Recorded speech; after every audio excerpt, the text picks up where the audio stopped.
Regional teacher असोसिएशनच्या वतीने आदर्श शिक्षक आणि समाजामध्ये विविध क्षेत्रात काम करणाऱ्या लोकांचा पुरस्कार सोहळा या ठिकाणी आयोजित करण्यात आला होता।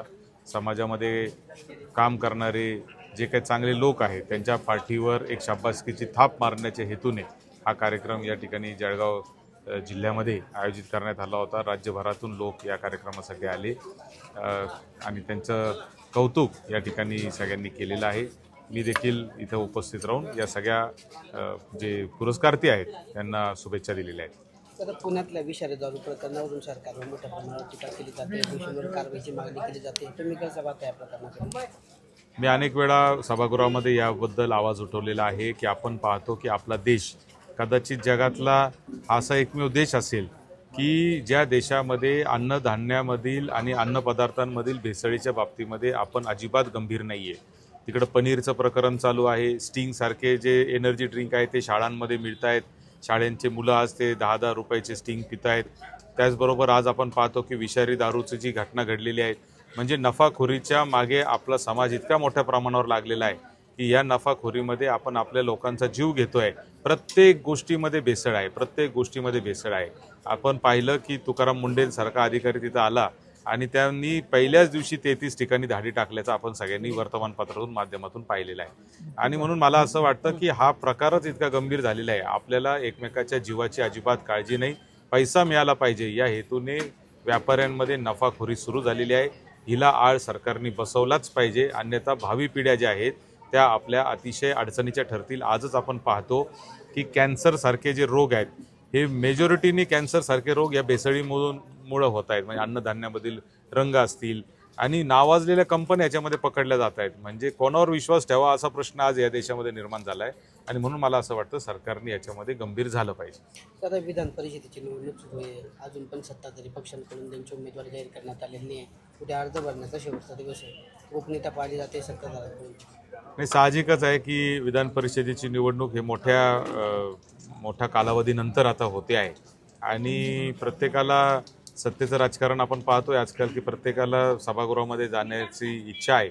त्यामुळे साहजिकच आहे की चढाओढ मोठ्या प्रमाणावर सुरू झालेली आहे, परंतु ज्या पद्धतीची आकडेवारी आहे त्या आकडेवारीवरूनच निवडणुकीमध्ये उमेदवार ठरवल्या जातील आणि त्या आकडेवारीवरूनच इथं यश अपयश हे दिसतंय आणि त्यामुळे मला असं वाटतं की आता उद्याचा दिवस आपण वाट पाहिली पाहिजे। शालार तायडी संदर्भात पण अनेकशा तक्रारी प्राप्त झालेल्या आहेत। फक्त अंमळनेर नव्हे तर संपूर्ण जळगाव जिल्ह्यात असेल, राज्यात असेल, मोठ्या प्रमाणावर शालार तायडीमध्ये घोटाळा झालेला आहे। तर दुसरीकडे शिक्षकांना टी परीक्षातून सक्ती केली जाते। असं आहे की शालेय शिक्षण विभाग हा सध्या आपण म्हणजे राज्यातील सगळ्यात भ्रष्ट विभाग जर म्हणला तरी अतिशयोक्ती ठरणार नाही, अशा पद्धतीचा विभाग झालेला आहे।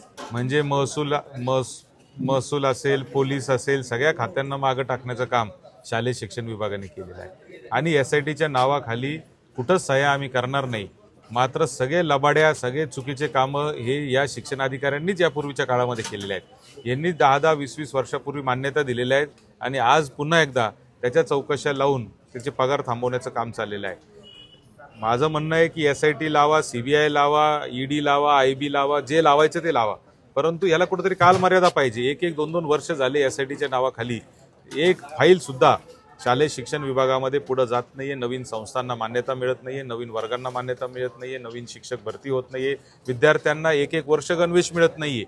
म्हणजे हे काय फक्त शिक्षकांपुरतं मर्यादित असं नाही, तर विद्यार्थ्यांची देखील अवस्था अत्यंत वाईट झाली। शिष्यवृत्त्या वेळेवर मिळत नाही, शिष्यवृत्त्यांसाठी सुद्धा 5-5, 10-10% कमिशन द्यावं लागतंय। इतकी वाईट अवस्था ही शिक्षण विभागामध्ये सध्या सुरू आहे। मराठी शाळेचा यदि विचार केला तर त्यांची संख्या मोठ्या प्रमाणात घटताना पाहायला मिळत आहे। इंग्रजी शाळांचं माध्यम होतं, सरकार त्याकडे अद्याप लक्ष देत नाही। अनेक शाळा ज्या पुढारी लोकांचं मला असं वाटतं की काळानुरूप आपल्याला बदलावं लागणार आहे। मराठी मीडियमच्या शाळा जरी असतील त्यांनी सुद्धा आता आंतरराष्ट्रीय दर्जाचं शिक्षण देण्याच्या हेतूने काय काय आपल्याला बदल करावा लागतील ते करावं लागणार आहे। इंग्लिश ही काळाची गरज आहे, तिला कोणी नाकारू शकत नाही, तिला कोणी टाळू शकत नाही आणि म्हणून सरकारने देखील आता सेमी इंग्लिश शाळांवर जास्तीत जास्त भर दिला पाहिजे, जेणेकरून मॅथ्स असेल, सायन्स असेल आणि इंग्रजी असेल असे विषय तरी इंग्लिशमध्ये शिकवण्याची काहीतरी सुरुवात आपण केली पाहिजे आणि कुठंतरी आपण देखील मराठी माध्यमाच्या शाळांना मुख्य प्रवाहामध्ये आणण्याचं काम सरकारने केलं पाहिजे असं मला या निमित्ताने वाटतं. जिल्हा परिषदेच्या शाळांची संख्या घट होताना पाहायला मिळते. अनेक शिक्षणापासून वंचित होत आहेत विद्यार्थी. ही परिस्थिती अतिशय तुम्ही जे मला सांगताय ती बरोबर नाही. जिल्हा परिषदच्या शाळांमध्ये कुठेही घट होताना मला दिसत नाहीये. किंबहुना जिल्हा परिषदच्या शाळांमध्ये जाण्याचा ओघ हा अनेक शाळांमध्ये वाढताना दिसतोय. आज आमच्या भागामध्ये आम्ही सांगतो की प्रत्येक जिल्ह्यामध्ये 4-4, 5-5, 10-10 तरी अशा जिल्हा परिषद शाळा आहेत का जिथं आता स्कूल बस लावण्याची वेळ आलेली आहे. त्यामुळे जिल्हा परिषदेच्या शाळा देखील दर्जेदार शिक्षण देतात. परंतु कुठेतरी एखादी चूक असेल तर त्याला पुढं करून आपण असं जिल्हा परिषद शाळांवर आरोप करणं मला असं वाटतं चुकीचं आहे. दादा, एक प्रश्न मला जिल्हा परिषद शाळेवरती आहे की अनेक शाळांची बिकट परिस्थिती या ठिकाणी झालेली आहे. अनेकाचे छत गळताना दिसत आहेत, अनेकाच्या वर्ग खोल्यांमध्ये फॅन नाहीये, अनेक ठिकाणची लाईट वीज या ठिकाणी कट केलेली आहे. यावर काय? जिल्हा परिषदेच्या शाळाच नव्हे तर या राज्यातील अनुदानित शाळांची देखील पायाभूत सुविधांच्या बाबतीमध्ये मोठी अडचण निर्माण झालेली आहे. कारण कोणत्याही संस्थेला सरकार वेतनेतर अनुदान देत नाही, पगार सोडून दुसरा खर्च करत नाही आणि त्याच्यामुळे आज प्रत्येक शाळांमध्ये ही परिस्थिती निर्माण झालेली आहे. जिल्हा परिषदेच्या शाळा तर सरकारच्या मालकीच्याच आहे, त्याच्यामुळे सरकारची जबाबदारीच आहे. परंतु अनुदानित शाळा देखील सरकारचंच काम करतायत. सरकारच्या शिक्षणाची व्यवस्था मोफत पद्धतीने करण्याचं काम या शाळा आज या संस्था करतायत. यांना कुठंतरी पायाभूत सुविधा सुधारण्यासाठी सरकारने पैसे दिले पाहिजे.